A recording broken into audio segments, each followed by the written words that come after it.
Selamat datang di channel Pemuja Malam. Jangan lupa like, share, and subscribe ya. Terima kasih.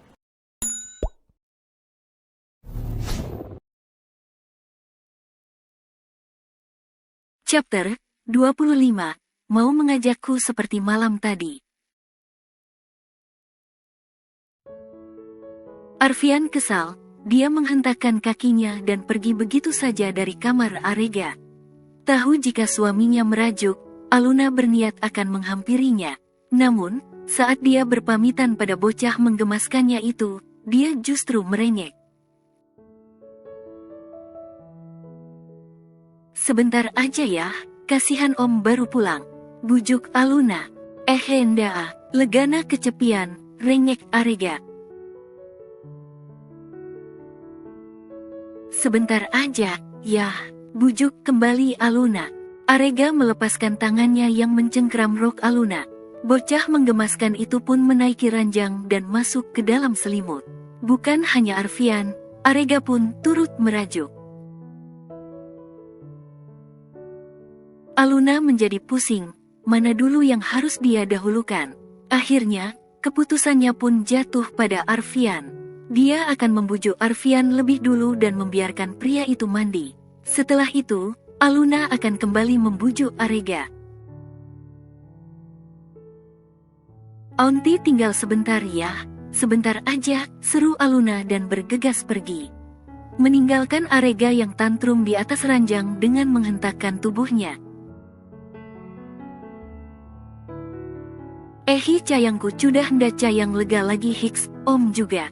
Ndak mau ngalah, gerutu Arega. Bocah menggemaskan itu pun turun dari ranjang. Dia berjalan menuju jendela kamarnya dan melihat apa yang sedang terjadi di luar. Matanya berbinar terang saat melihat gerobak yang sangat dirinya kenal. Raut wajahnya berubah panik. Dia segera berlari ke arah nakas untuk mengambil sesuatu. Mana uangku, seru Arega dengan panik. Arega menemukan uang berwarna coklat yang hanya tersisa satu-satunya. Selain itu, sudah tidak ada lagi. Bibir bocah itu mengerucut sebal. Dia tak sadar jika uangnya hanya sisa lembaran itu saja. Cica 5 lebu, sudah ndak gambal nali cenyum lagi. Biacana yang olang nalina cenyum. Ini, cembelut, tahu aja cica sedikit, gumam Arega. Anak itu akhirnya tahu, antara membeli atau menyimpan uangnya. Namun, gerobak jajan yang tak lain adalah penjual leker membuat bocah menggemaskan itu bimbang. Halgana 5 lebu, dapet catu doang. Mau minta ompian jelek, nanti nda dikasih. Cehalusna buat malahna malam aja. Cekalang, jadi nda bel tambah uangku. Kesal Arega. Akhirnya, Arega memutuskan untuk jajan dengan uang itu. Dengan larinya yang cepat, Arega cepat sampai menemui penjual itu.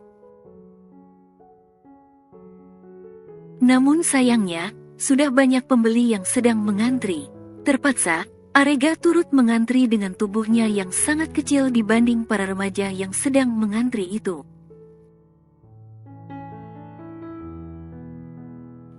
Sejak kapan ada guci rumah hantu di sini?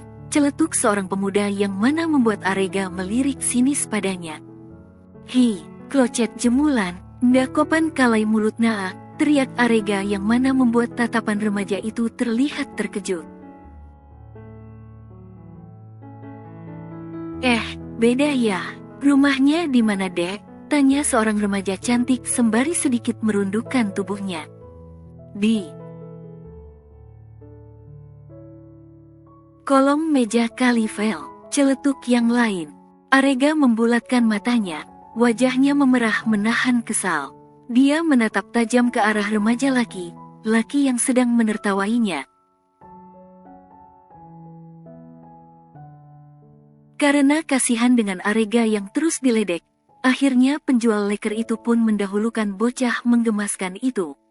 Dia memberikan pesanan Arega dan menerima bayarannya. "Kok dia duluan bang?" seru salah satu dari mereka tak terima. Arega melangkah mundur dengan senyum lebarnya. "Kenapa, cilik ya? Iya, mau juga ya? Iya, nganteliai dong kelempeng," seru Arega dan bergegas berbalik memasuki gerbang rumahnya.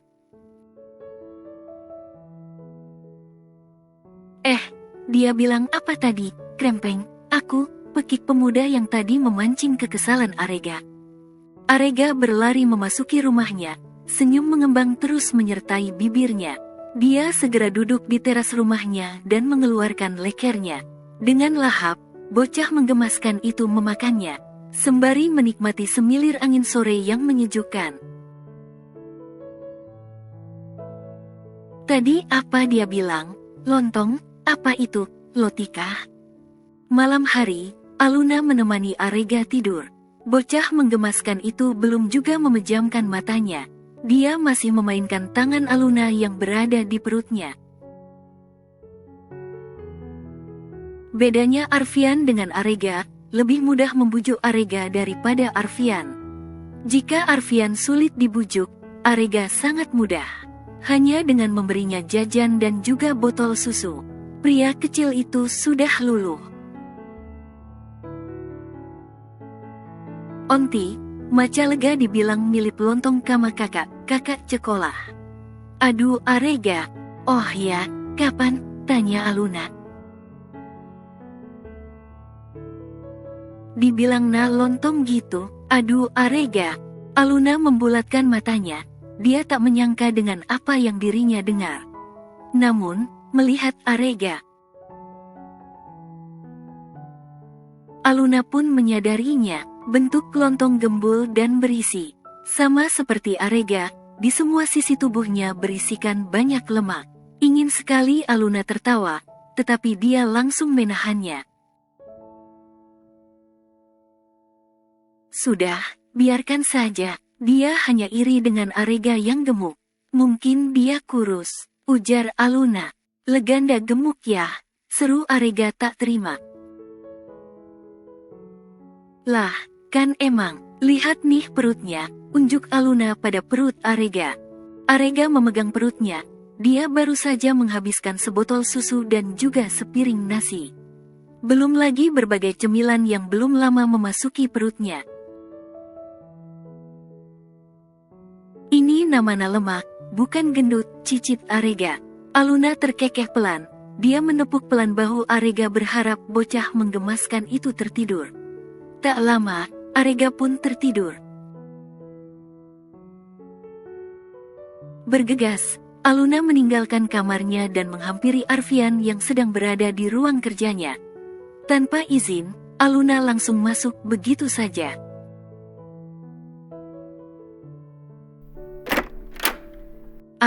Aku." Aluna menggantungkan ucapannya.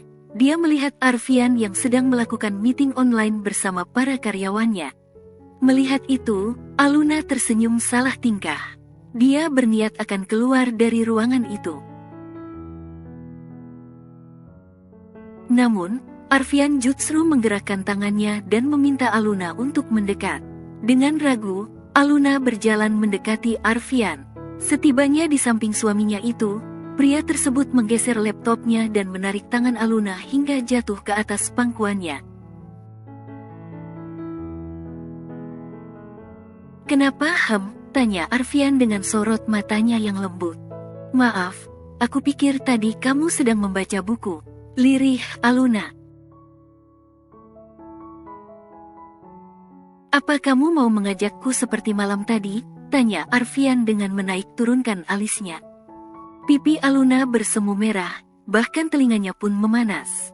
Melihat itu, Arfian dengan gemas menggigit telinga Aluna yang mana membuat istrinya itu memekik kesakitan. Teriakan Aluna dan segera menutup mulutnya. Arfian menyeringai pelan. Dia kembali menggeser laptopnya sembari mengeratkan pelukannya pada perut sang istri. Bahkan, kepalanya ia sandarkan pada bahu istrinya itu. Aluna panik, dia takut masuk ke dalam kamera. Apalagi, Arfian malah menahannya seperti ini. Sedangkan Arfian, dia malah begitu santai menatap salah satu karyawannya yang sedang menjelaskan. Mereka akan lihat, seru Aluna dengan panik. Tidak akan, aku sudah mematikan kameranya. Jika kau mau, kita bisa melakukannya di sini. Bug. Aluna menyikut dada Arfian yang mana membuat pria itu merasa kesakitan. Tuan, apa Anda baik? Baik saja, tanya salah satu karyawannya karena mendengar suara Arfian. Ya, saya baik, lanjutkan. Balas Arfian dengan menatap tajam ke arah istrinya itu. Pergilah ke kamar, aku akan membalasmu nanti. Desis Arfian dengan bibirnya yang menyeringai pelan. Aluna meneguk kasar ludahnya. Dia beranjak bangkit dari pangkuan Arfian dan bergegas keluar dari ruang kerja suaminya itu. Arfian tertawa kecil melihat istrinya yang salah tingkah. Dia pun kembali fokus dalam meetingnya bersama para bawahannya. Setelah pintu tertutup, Aluna memegangi jantungnya yang berdegup kencang. Lalu, dia usap pipinya yang terasa panas. Apalagi, saat mengingat perkataan Arfian barusan. Astaga, apa yang sedang aku pikirkan? Guman Aluna sembari memukul pelan kepalanya. Setelah kegiatannya selesai, Arfian pun kembali ke kamarnya. Dengan senyuman lebar, dia membuka pintu kamarnya yang tak terkunci. Namun, senyumannya surut seketika saat melihat Aluna yang sedang berdiri di depan jendela yang terbuka. Kening Arfian mengerut dalam, dia pun menghampiri wanita itu dengan penasaran. Apa yang sedang kamu lakukan? Tanya Arfian yang mampu mengejutkan Aluna. Aku sedang lihat lampu itu. Sepertinya berasal dari pasar malam, seru Aluna dan menunjuk lampu yang menyorot ke arah langit. Arfian mengerjapkan matanya, dia belum pernah melihat lampu itu sebelumnya. Pasar malam ya, gumam Arfian. Apa kamu pernah ke pasar malam? Dulu aku pernah ke sana, saat masih kuliah bersama Mas Effendi. Celetuk Aluna yang mana membuat Arfian membulatkan matanya. Sama mantan, seru Arfian dengan tatapan tak percaya. Aluna menganggukkan kepalanya pelan, dia belum menyadari ucapannya membuat kesal sang suami. Namun, saat dia menoleh ke arah Arfian, wanita itu pun sadar dengan apa yang dia katakan baru saja. Maaf, maksudnya aku sudah lama tidak ke sana. Lirih Aluna. Arfian mendengus sebal, dia berbalik dan mendekat ke arah lemari. Aluna pikir, Arfian marah padanya karena membahas mantan. Tapi, tak lama, Arfian menyodorkan sebuah jaket padanya yang mana membuat Aluna terkejut. Pakai, kita ke pasar malam sekarang. Titah Arfian. Benarkah? Seru Aluna dengan semangat. Arfian mengangguk, istrinya itu mengambil jaket yang ia sodorkan dan menggunakannya. Arfian sendiri pun sudah mengenakan jaket hitamnya untuk menutupi kaos putih tipisnya. Lalu, pria itu membuka laci nakas dan mengambil sebuah kunci dari sana. Tak lama, dia berbalik dan menggandeng tangan Aluna pergi.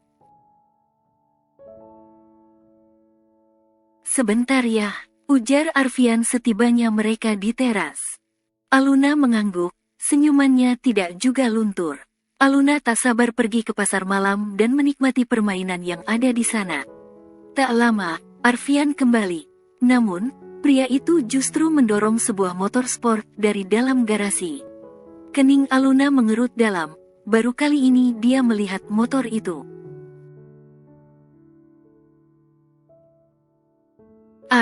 Kita pakai motor? Tanya Aluna dengan tatapan melongo. Iya, kenapa kamu nggak mau pakai motor? Aku sudah lama tidak memakainya. Jadi, aku ingin memakainya malam ini. Terang Arfian. Bukan begitu, aku justru lebih senang pakai motor.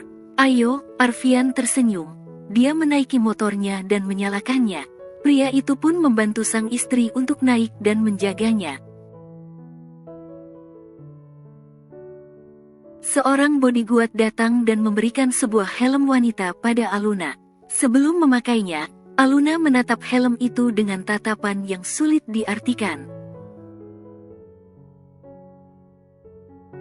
Itu helm milik mamanya Arega, terang Arfian. Kamu pernah memboncengnya ya? Selidik Aluna. Arfian tertawa kecil. Yang punya motor bukan cuman aku aja, tapi adikku juga punya. Sudah, pakai helmnya. Keburu aku berubah pikiran, sahut Arfian. Setelah memakai helmnya, Arfian menarik tangan Aluna dan menguncinya di perutnya. Aluna memeluk suaminya itu, senyumnya merekah sempurna. Ayo, jalan, seru Aluna dengan semangat. Arfian tersenyum di balik helm full face-nya. Dia pun mulai melajukan motornya pergi menuju pasar malam tempat tujuan mereka. Sepanjang jalan, Aluna meletakkan kepalanya di bahu kekar pria itu. Keduanya menikmati angin malam bersama sang suami dengan sangat dekat tanpa jarak seperti ini. Arfian juga memegang tangan Aluna yang berada di perutnya dan mengusapnya dengan lembut. Mantan suamimu itu apa pernah mengajakmu jalan dengan motor? Tanya Arfian. Tidak pernah, dia tidak suka motor, sahut Aluna.